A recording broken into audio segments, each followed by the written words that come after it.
decades now, console gaming is traditionally focused on delivering a specific experience tailored for each platform. Sure, in recent years we've seen high frame rate modes and occasional toggles between different presets, but by and large you could expect a pretty standardized experience. That is, until this week. Star Ocean: The Last Hope 4K and Full HD Remaster has been released, and this is a console game with a full PC-style suite of options. And yes, that is its full name. The fact that 2 of the available resolutions are referenced directly in its subtitle should tell you everything you need to know about this release. The basic gist here is that developer Tri-Ace has gone all out with options, allowing users to tweak every aspect of their Star Ocean experience. But the question quickly becomes, to what end? Why are all these options in the game? Let's find out.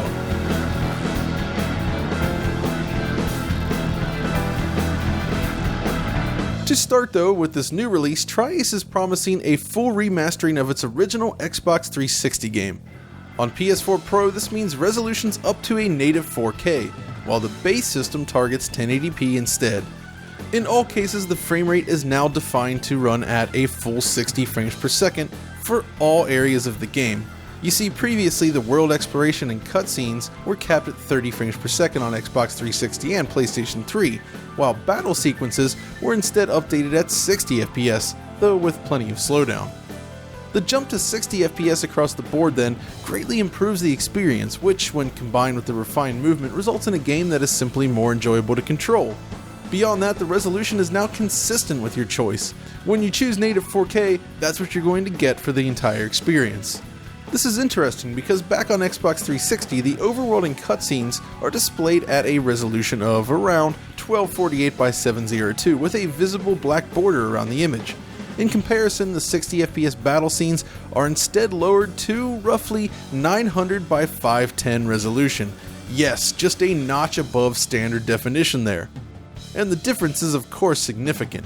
While many of the assets are very much the same, the extra clarity has a transformative effect on the game, enabling a much more attractive overall image.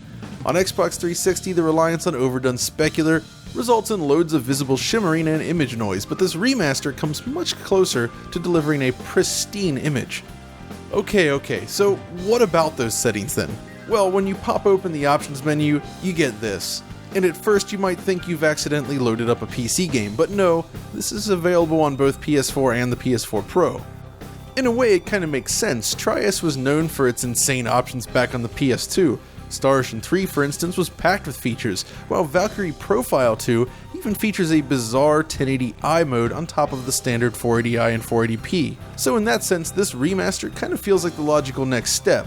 Alright, so right at the top of the menu you have the visual style choice, and this simply allows you to toggle between 2 different menu styles. It's a nice feature to be sure, and I'm kind of a fan of the classic choice. Now right below it we see a genuine resolution selector. On PS4 Pro, this means you can select from a native 4K, 1440p, and 1080p, while 720p is simply grayed out because who wants to play at 720p on a Pro? Thankfully, those 720p purists have an option over on the base PS4, along with a native 1080p. The other 2 options are of course not available on the base system. So the question is then, why the choice? Wouldn't you just want the highest resolution possible?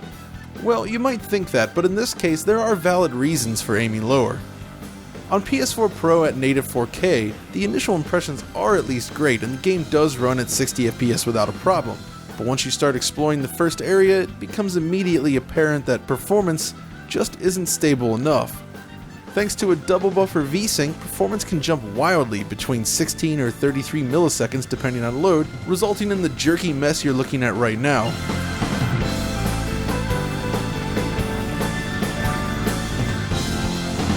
Now if you pop back into the options and change a few settings though, things start to look up. Reducing character display distance and shadow quality while disabling depth of field and camera blur now allows this once choppy scene to cruise along at 60 FPS without issue while maintaining a native 4K resolution. This is our first realization then that these settings do indeed matter. The problem here is that this does not disable the depth of field effect when using the blindside maneuver in combat, something you're going to be doing regularly in this game. The camera zooms in and performance tanks thanks to this effect. Now if you drop the resolution to 1440p instead, this clears the problem right up, enabling smooth 60 FPS at all times during battle, even when using blindside. Unfortunately, this proves to be a real hurdle with the native 4K mode. No matter how you adjust the options, blindsiding enemies always results in huge performance dips. It's not unplayable, mind you, but it sure doesn't look nice. So the option for native 4K is there, but those in search of stable performance will want to stick with 1440p instead.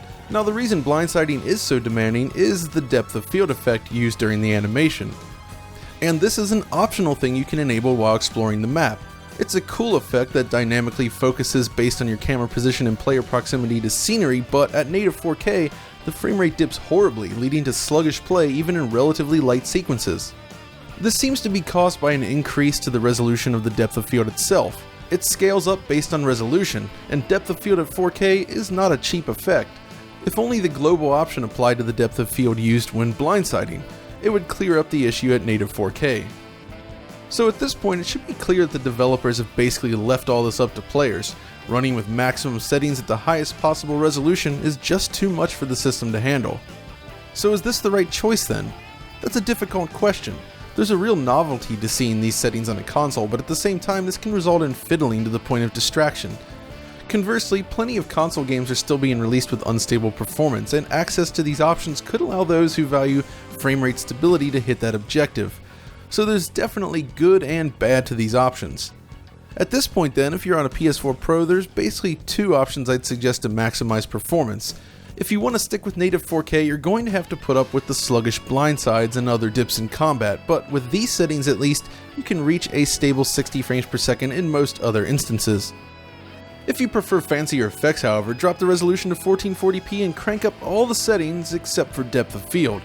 This mode does a much better job of holding 60 FPS when using the more advanced graphical features, but even with the lower resolution, depth of field can still introduce drops. You'll need to go all the way to 1080p to avoid them entirely. On the base PS4 then, we went with these settings which seem to provide a stable level of performance at 1080p. Depth of field can be enabled too if you like, and it doesn't seem to have too much of an impact on performance at this resolution, at least early on in the game.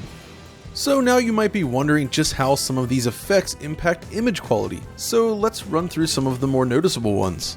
Self-shadowing should be pretty obvious. It allows world shadow maps and characters to cast shadows on themselves.